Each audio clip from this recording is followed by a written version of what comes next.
Hey everyone, hope your day is going well. Parents, today is week 7, Monday, number 31 or day 31. It was with a heavy heart on Friday that I heard we wouldn't be coming back to school this year. This is a wonderful class and I've truly enjoyed them. I was hoping to reconnect with them toward the end of the year and send them off to 3rd grade with that connection. But we're going to be connecting through Zoom and through our videos, okay? And it's for the safety of all of us, but still, I was sad, and but we'll keep moving forward with what we're doing, and so that brings me to parents and kids. If we don't keep doing what we're doing, there's a thing that teachers call summer slide, and that's like when you go camping, you go on vacation, you don't worry about books, you don't worry about math, you don't worry about your school stuff, and you just have a great time, all right? And that's always fun, and I loved summer too as a kid, and my kids love summer too, but sometimes you can slide. And it's kind of like if you go sliding down a hill in the wintertime. It's always fun to slide down halfway or all the way down, but the hard part is climbing back up. So what happens with summer slide is you don't use your school tools, you don't use your school thinking, and you forget some of the stuff you've learned. And then when you come back, it's kind of like walking up that hill. It's not so much fun to have to relearn it all and to get a lot of practice in and learn the new stuff on top of it. We've talked before about it's kind of like a foundation in math. So if you don't have certain skills, it makes it harder to move forward. So like if you're having trouble with addition facts, repeated addition is going to be hard, which makes multiplication hard. And if multiplication is hard, it makes division hard. So as you keep moving up those levels, if you don't have those foundation skills, it makes it harder. Same with reading. If you're don't know your letter sounds or your letter blends, or we're going to talk about digraphs today, if you don't know that kind of stuff, it makes it harder to read. And then if you can't read the book or read the article, you can't answer the questions and you can't do the writing about it. So we're just trying to make it easy for you to come back into 3rd grade. And if we didn't keep doing this and you just went on your summer vacation now, then you'd have a huge summer slide and we would have to learn all these things all over again. So let's make sure we keep that learning together. And parents, we're a team now. We're going to be working this, getting them ready for 3rd grade, and I'll help you however I can and support you with any kind of materials or support that you need. So that brings me to the kids for today. All right, so our learning. Kids, the read aloud is Imagine, and it's on the link for the calendar. We are in week 7, so that's a whole new page, a whole new calendar to get into. If you didn't do something, and like today is a little bit rainy, overcast, not great weather, go back and do something to get caught up. If you didn't turn in your 2 assignments from last week that we were looking for, turn those in today if you have time to work on it. There are both math and ELA are highlighted for this week's assignments that I'll be looking for. So it should be easy for you to do. Turn in as much as you want. If you want to show what you've been doing all day or each day, you can do that as well. That's fine as well. But today, the read aloud is Imagine.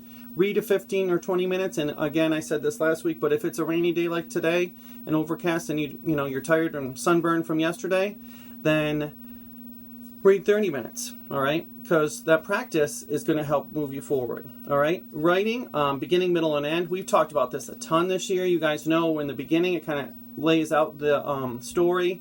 In the middle, it tells the details. Usually there's a problem and a solution, and the ending just says, kind of how it all, like, they lived happily ever after, and it recounts, so they moved into a new castle and lived happily ever after, okay? So beginning, middle is the large part, and the end, all right? So we'll be working with that all week this week, so check that out and talk about it after you read what's in the beginning, what's in the middle, what's in the end.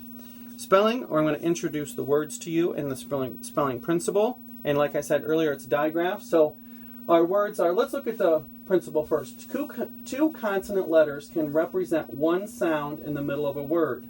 For example, CH, PH, and SH. This is called a digraph. I know some people realized this year that PH made the F sound, and they were like, did you know that PH can make the F sound too? And I said, yes, I did. So anyway, these are just 3 digraphs. There's many more. So we're looking at teacher, Kitchen, so the teacher wants to teach you each day. Kitchen, you can make those brownies in the kitchen. Inches, we learned to measure using inches this year. Pitcher, when you get back out on the softball or baseball field, you could be the pitcher. Dishes, someone has to wash the dishes every night. Fishing, fishing season opened. Milkshake, everyone likes a milkshake. Elephant, elephant, we could see an elephant at the Syracuse Zoo. Alphabet, my youngest son is learning his alphabet. And nephew, I don't have any nephews, only nieces. All right, so those are our words, and you can see here where the PH makes the F sound, nephew. All right, so practice those words. These words are a little bit longer, and as I was writing them out for you, I thought some of these are going to be a little bit of a challenge. All right, so be looking at those and checking them out. Friday's math assignment, we ended with Hunter K. So let's put Hunter K up. Hunter K has 24 cupcakes. He organizes them in 3 rows of how many? Draw a picture, repeated addition sentence, and an answer statement. I did do this ahead of time, and as I was doing it, I thought this might be one I should have done with you, so I'll show you how I did it. All right? I didn't know how many were in each row, but I knew there were 3 rows. So I said 1, 2, 3 rows. 1, 2, 3, 4. I kept my rows. 4, 5, 6, 7, 8, 9, and I needed to go to 24. So here are my rows, and I'm just adding to each row as I go. 9, 10, 11, 12, 13, 14, 15, 16, 17, 18, 19, 20, 21, 22, 23, 24. So then I counted to see how many were in each row, because that was what I needed to do. 1, 2, 3, 4, 5, 6, 7, 8. 8 plus 8 plus 8 equals 24, or 3 times 8 equals 24. And I wrote my answer statement. Hunter puts his cupcakes in 3 rows of 8. All right? So if I were to have 25 cupcakes, then I would have 1 left over. And it wouldn't fit into a row. It just kind of have to be out. That's going to start happening soon, where they won't always fit in there. And sometimes we're going to have a rectangle, like today, that will look like this. You draw a rectangle, and it's going to have 1, 2, 3, 4, 5, 6, 7, 8, 9 holes, but you only shade 2 columns of 3. Shade, shade, shade. So I shade 2 columns of 3, so 3 plus 3 equals 6. I don't need to worry about that other one. Okay, sometimes when I'm making muffins, I don't have enough batter to fill the whole muffin tin, so there's 3 that aren't used. These 3 aren't used, it's okay. They want us to fill 2 columns of 3.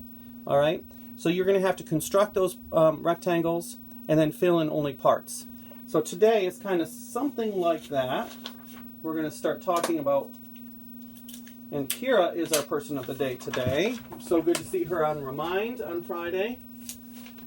Kira is drawing. Kira is drawing. She draws a rectangle with 5 columns of 3. All right, I'm not leaving anything out this time, but we're going to start drawing. So you want to make the rectangle that looks something like the one I just drew. Draw a picture, a repeated addition sentence, and an answer statement. And at some point, we're going to leave some of those squares empty, but today we're just drawing a rectangle with 5 columns of 3. All right, so try drawing that and see how it goes. And for today, I got to get my seed poster. So, how seeds, we talked about last week how seeds travel, and we talked about water, from people, from animals, from the wind. So this is a dandelion, and you can see these are traveling by wind, but they could fall into a creek or a stream or a spring, and they could wash away to a new place. But a tiny part of the tiny part begins to grow inside the seed. It uses the food stored there. A root breaks through the seed, and the seed coat and turns downward into the soil. Roots anchor the plant in the soil and take in water. The first leaves grow. A stem grows upward, and the leaves unfold. This is a bean, and you can do those in a baggie. You might have done it in first grade, I think, is when you do that. So you put a bean in the soil, and maybe we'll put some in a cup tomorrow. I'm not planting today, but maybe tomorrow. So here's a bean, and as it starts to grow, the roots go down to anchor it, and then this comes up. These green, there's two halves in there, and that green half is the food that helps the leaves or the roots to grow and the leaves to come out. And eventually they are discarded. So it starts here, roots start first, then the leaves, and it continues to grow until it matures. There's the dandelion seeds that we said can travel. Sunflower seeds, a lot of people plant those, but birds can as well. This is corn. All right, farmers plant a lot of corn. You might plant corn in your garden as well. Corn on the cob is delicious. Pine trees. Those pine cones shed these. And we have a basket in my house that has pine cones in it. And if the kids move it or dump it, for some reason they want to play with them, then I have these all over that I have to vacuum up. Apple seeds. All right, and my apple trees, just like I said, growing blossoms. And apple seeds will grow inside the apple. Acorn, cotton, and pumpkin. All right, so we'll talk more about that tomorrow. And like I said, maybe we'll do some planting. But if you are doing planting at home, that's something you could write in your journal. Tell us what you're planting, and we could share out at our Friday Zoom. But this is what we'll be talking about this week are seeds, how seeds grow, how seeds travel, all those things. If there's anything you want to add in and remind, or like I said, if you want to share it Zoom, think about those things, write them down, and you'll have some ideas to write or to talk about on Friday. Okay? All right, guys, I hope you have a great day. Again, we're going to be here till the end of the year, so let's keep going. Oh, two things I just looked behind me and saw. I can't remember if I recommended Diary of a Wimpy Kid yet, but this is The Gateway and The Ugly Truth, and these are some favorites in our classroom.